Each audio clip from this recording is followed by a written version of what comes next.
जय श्री कृष्ण। राधे राधे दोस्तों। आज हम लोग एक विचित्र विषय जो कि अभी हमारे समाज में चल रहे हैं, उस बात पर हम लोग गौर करेंगे, उसी पर चर्चा करेंगे और उसी को की कथा अनुसार हम लोग सुनेंगे। जय श्री कृष्ण। राधे राधे। मंगलमूर्ति सतगुरु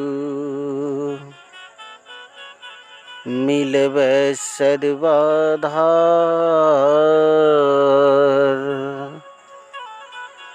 मंगलमय मंगल करना बिनवहु बारंबार। बोलिए प्रेम से श्री सतगुरु महाराज की जय।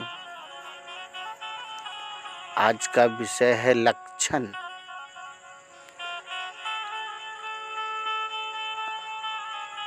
कि मनुष्य का लक्षण कैसे बिगड़ जाते हैं।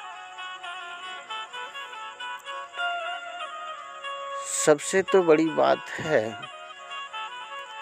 कि लक्षण में से लक्षण स्त्री का लक्षण कैसे बिगड़ जाते हैं, इसका जिम्मेदार कौन है। तो दोस्तों, इसका जिम्मेदार कोई नहीं है, इसका जिम्मेदार स्वयं है। अगर स्त्री चरित्रहीन हो गए हैं, पराये मर्दों से संबंध बना रहे हैं, तो इसको क्या कहा जाए। माँ बाप तो धूमधाम से शादी कराए, अपने पसंद से लड़का को देखते हैं, यहाँ नहीं पसंद हुआ दूसरी जगह देखते हैं, अपनी बेटी के लिए अच्छा दामाद ढूंढते हैं, जांच पड़ताल करते हुए बेटी का शादी करते हैं।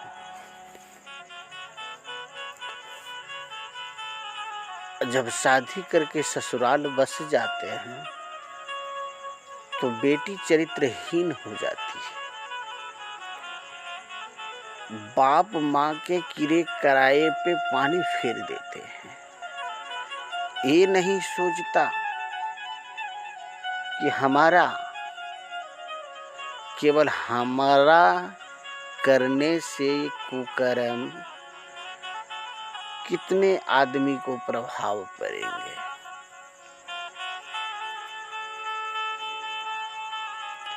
यह तनिक भी नहीं सोचते हैं।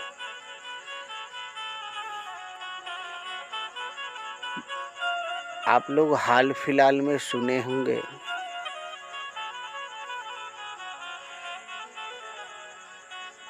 कि अपनी लड़की का शादी माँ बाप ने अपने पसंद से ढूंढ करके रिश्ता फिक्स किए,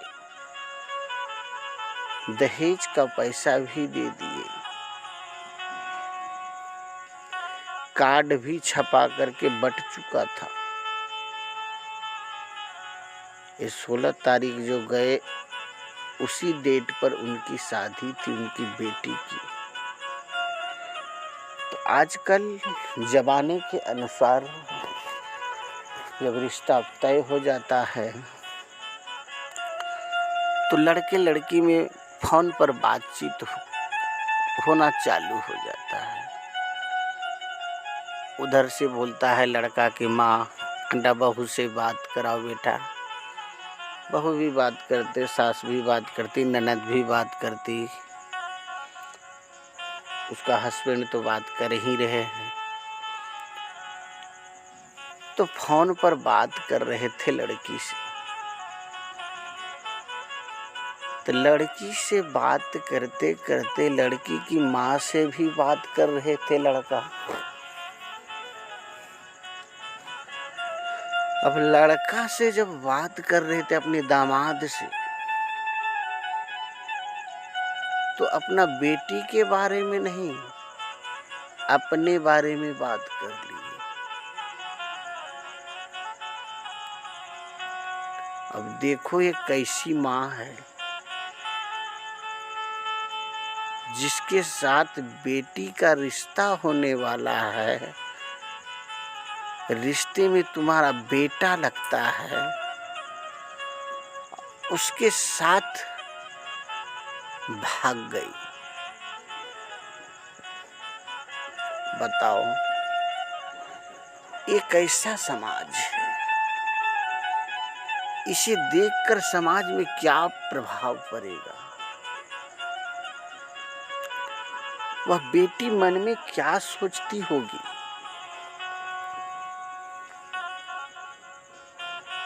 उनकी बेटी किसी को मुंह दिखाने लायक है? समाज में अगर जाएगी, रास्ता चलते कहेगी तुम्हारी जिस लड़के से शादी होने वाला था उसी लड़का को लेकर तुम्हारी माँ भाग गई। बताओ इस लड़की पर क्या बीतेगी? तनिक भी विचार नहीं किया उस औरत ने जो कि दामाद को लेकर भाग गए। यहाँ तक कि दहेज का पैसा लेकर भाग गए, जेवर लेकर भाग गए। तब इसका कारण क्या है? कारण तो लोगों ने बहुत निकाला। इनका पति जो है सर्विस कर रहा है, महीना 4 महीना 5 महीना 6 महीना बाहर रहते हैं, 2-3 दिन के लिए ड्यूटी पर से आते हैं, इसलिए वह पराये मर्दों से संबंध बना के भाग गई। अनेक अनेक विचारों का बात निकल के सामने आ रहा है। लेकिन मेरा विचार वह नहीं।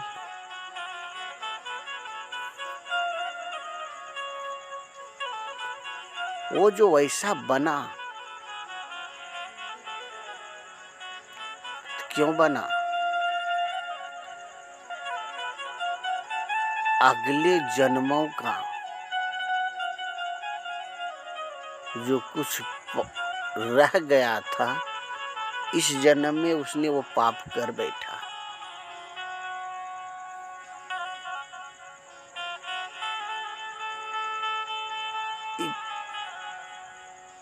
लोग तो बोलते हैं कि रिश्ता ऊपर से बन के आते हैं,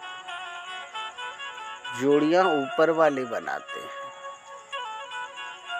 ये तो वास्तविक में है, जोड़ी ऊपर से बन करके आती है। लेकिन इनका भी जोड़ी ऊपर से ही बन के आया होगा, जो कि पूरा ना हो सका। लड़का बाद में जन्मे, ये औरत पहले जन्मे थे, लेकिन मिलन दोनों का होना निश्चित था।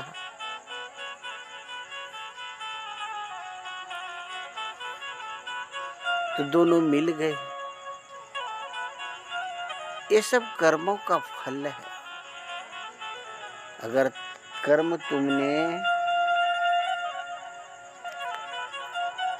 सही या गलत किए हो तो शरीर रहते भुगतना पड़ता है। या मानो उसकी बेटी का कर्म खराब हो तो उसके जिम्मेदार मानो तो पति पर है। किसी का पत्नी अगर चरित्रहीन हो गया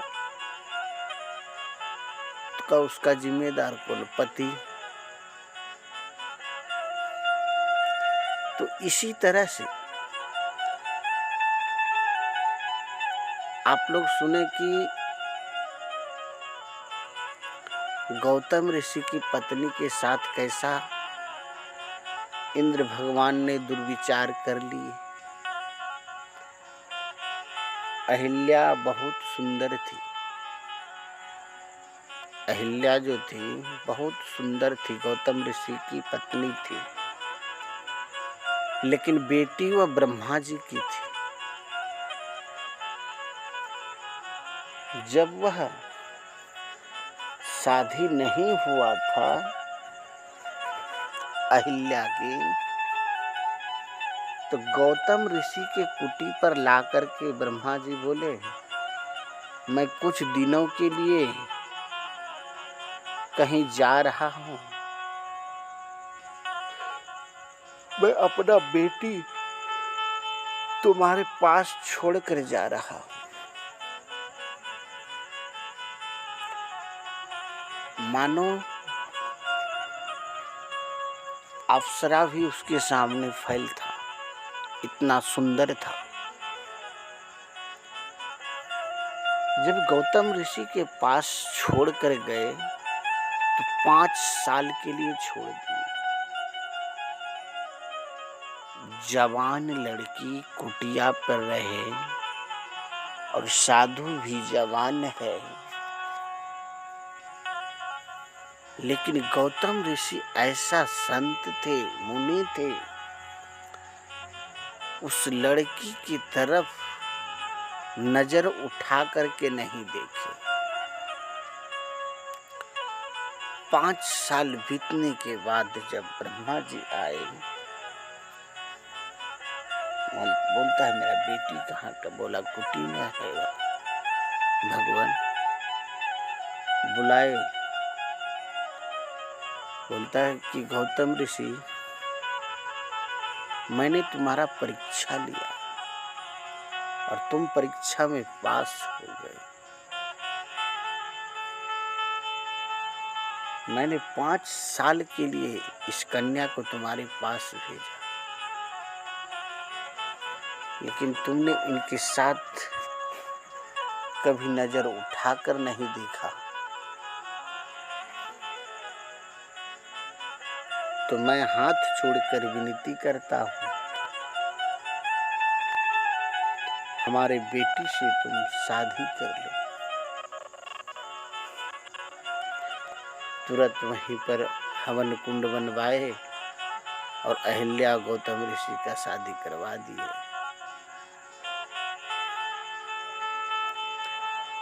अब बताओ कि 5 साल तक उस संत के पास रहे, संत ने कुछ नहीं कहा।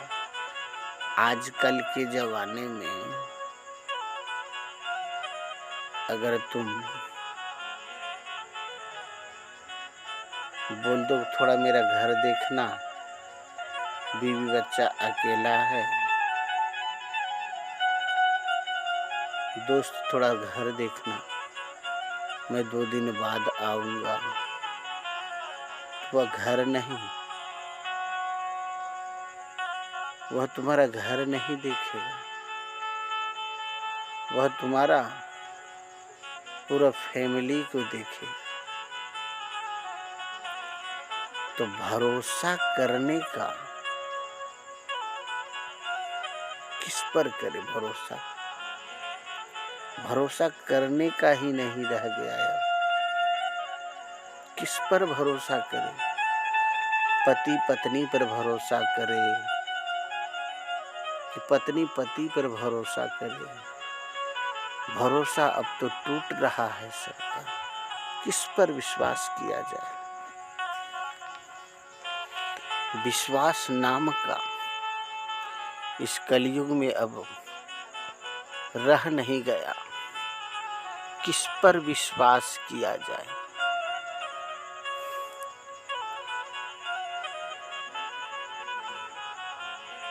हमारे गांव के बाजू में बेटी दामाद रहते, बेटी दामाद है, बेटा बहू है, और गांव वाले के एक युवा के साथ में उसकी माँ भाग गई। माँ भगने के बाद थोड़ी दिन बाद उसका बेटा ने किसी गैर औरतों को लेकर भाग गई। अब बहू बेचारी अकेले घर में क्या करेगी। माँ तो पहले भाग गई, उनकी सास, उनका पति था, वो भी किसी औरत के साथ भाग गई। अब बहू बेचारी घर में क्या करे, वो मायके चली गई। तो बताओ अब किसके ऊपर विश्वास किया जाए। हमें तो लगता है कलयुग पूरा भी नहीं होगा और महाप्रलय आ जाएगा। इस तरह से कलयुग में अभी चल रहा है। पति दुबई में ड्यूटी कर रहे हैं, पत्नी यार के साथ में यहाँ रंगरलियां मना रहे हैं। पति जब घर आता है उसको खाने में नशा दे देते हैं, फिर यार को बुला करके मार करके ड्राम में बंद कर देते हैं, सीमेंट जमा देते हैं, जमा करके चल देते हैं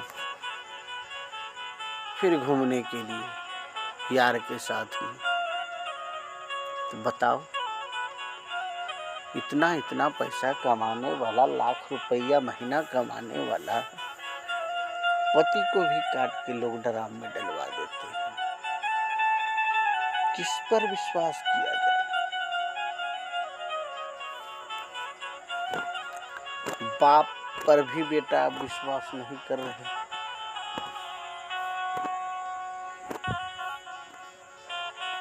किस पर विश्वास किया जाए।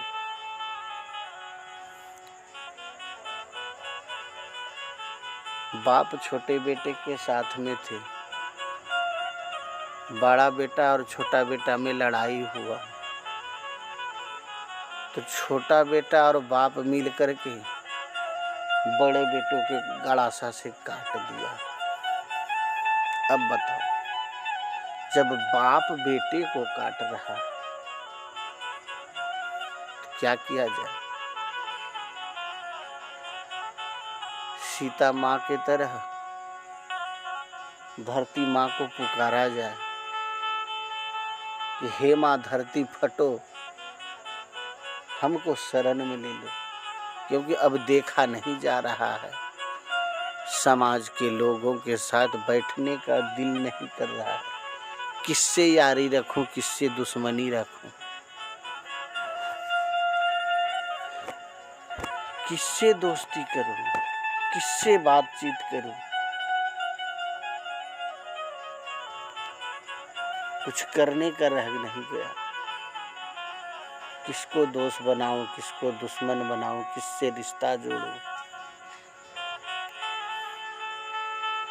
अब तो हमें लगता है पहले के ज़माने में जब लड़की देखने जाते थे लड़का वाले तो छोटी बेटी को छुपा करके रखते थे ताकि लड़का वाला छोटी बेटी को पसंद ना कर ले, जो कि बड़ी बेटी मेरी कुमारी रह जाती। अब जमाना उल्टा हो गया है। अब तो क्या करना पड़ता, बेटी को नहीं, सास लोग बहुत खूबसूरत है, ब्यूटी पार्लर में जा कर के शक्ल ही चेंज करवा ली है पूरे सासों ने। अब सास को छुपा करके रखना पड़ता,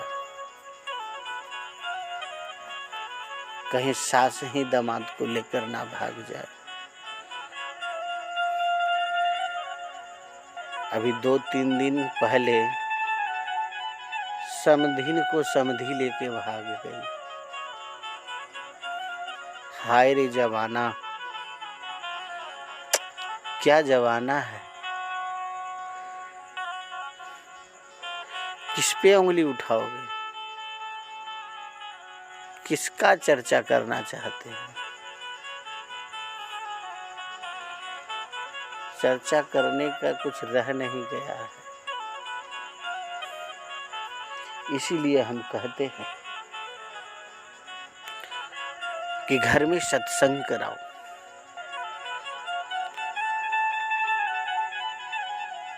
कम से कम तो हफ्ते में एक दिन सत्संग कराओ घर पर।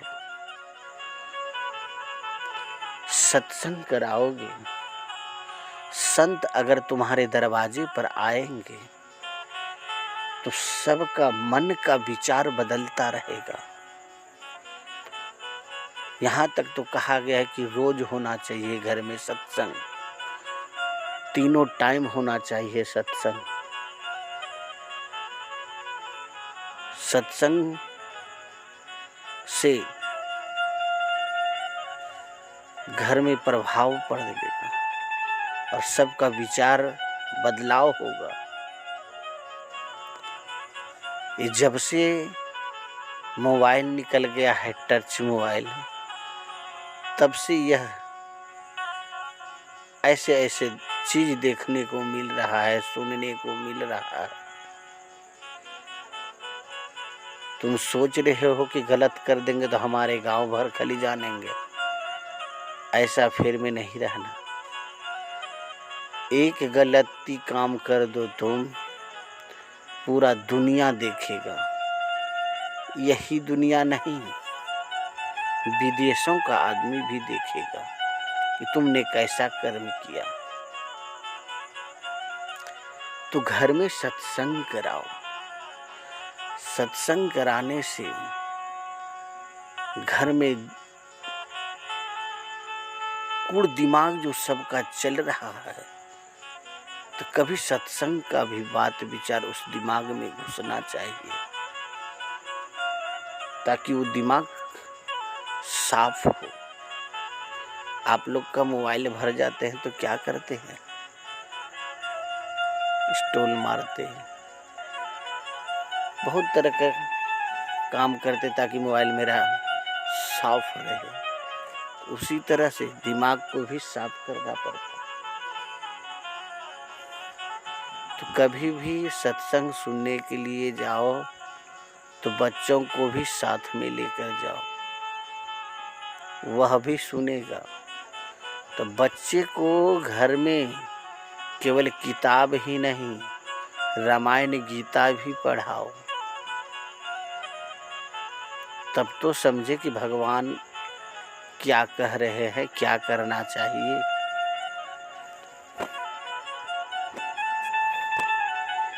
खाली किताबों में, किताब पढ़ने से नौकरी मिल सकता है, आपको शिक्षा प्राप्त कर सकते हैं, लेकिन जीवन कल्याण नहीं कर सकते हैं किताबें पढ़ने से।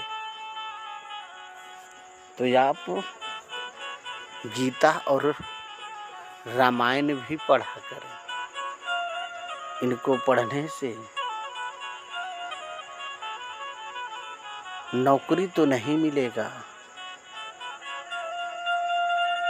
भूख तो नहीं खत्म होगा, लेकिन ऐसा चीज खत्म हो जाएगा कि दोनों का जरूरत ही नहीं पड़ेगा। ना ही नौकरी का जरूरत पड़ेगा और ना ही भूख का जरूरत होगा। तो ऐसे चीज पढ़ें। जब पढ़ लीजिएगा ना, तब देखिएगा आपका जीवन में क्या बदलाव आती है।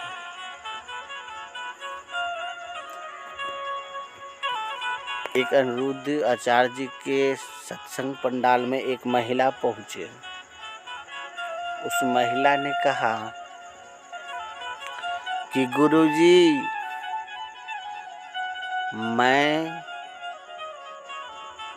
जिस लड़का से गलत संबंध बना रही हूँ, उस लड़का से मेरी बेटी भी गलत संबंध बना रही है। मैंने अपनी बेटी को डांटा, मैंने अच्छा किया या गलत? बताओ, ये कैसी औरत थी? ऐसे सवाल करने में उसको शर्म नहीं आया।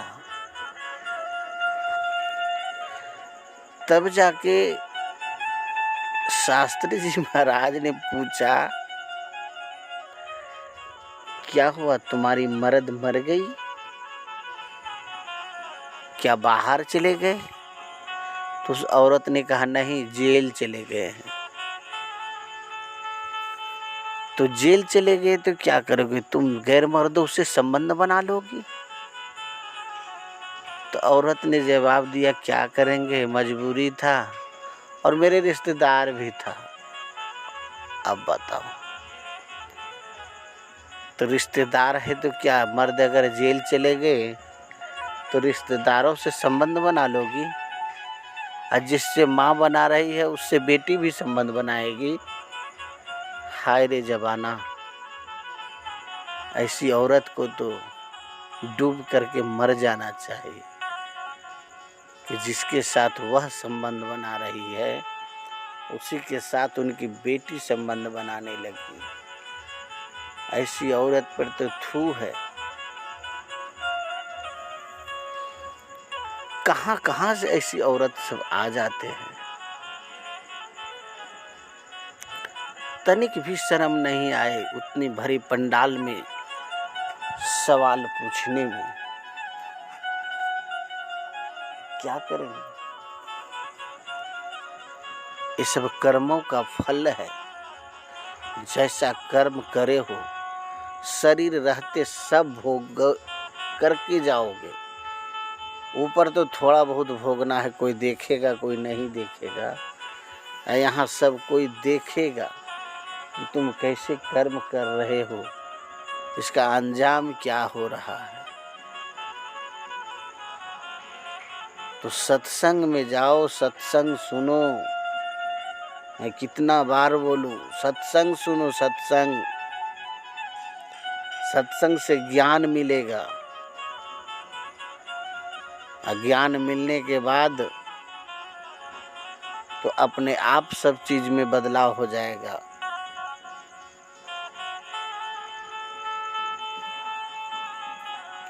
गांव गांव घूम घूम करके संतों ने क्या कह रहे हैं, क्या कर रहे हैं, मनुष्य को सुधारने का प्रयत्न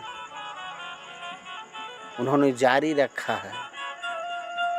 मनुष्य को सुधारने का ठेका ले रखा है। लेकिन मनुष्य सुधरना चाहे तब तो क्या उसका बिस्तर पर जाकर उसको प्रवचन सुनाएगा? गांव में प्रवचन हो रहा है, खा करके बिछौने धर लेते हो। ऐसा नहीं, गांव में अगर सत्संग हो रहा है तो कम से कम सुनने के लिए जाओ कि हमारे गांव में सत्संग हो रहा है। गांव में सत्संग हो रहा है, सुनने के लिए जाओ। सुनोगे तो ज्ञान होगा। खा करके गेंडा नियर बिछौना मत पकड़ लो। ये जिंदगी जो मिला है, भगवान ने जो हमें मनुष्य का जन्म दिया है तो किस लिए दिया है? सत्संग भजन करने के लिए दिया है। खाकर बिस्तर पकड़ने के लिए नहीं, बच्चा पैदा करने के लिए नहीं,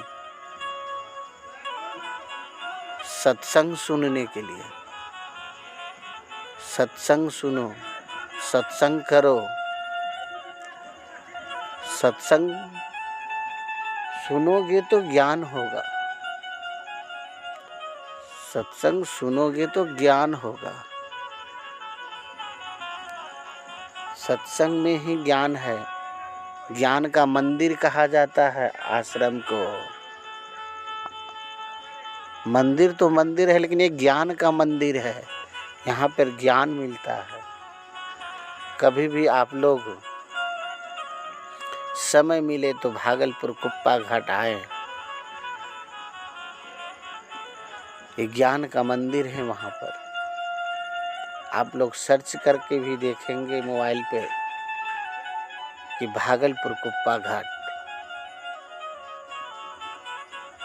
संत मत का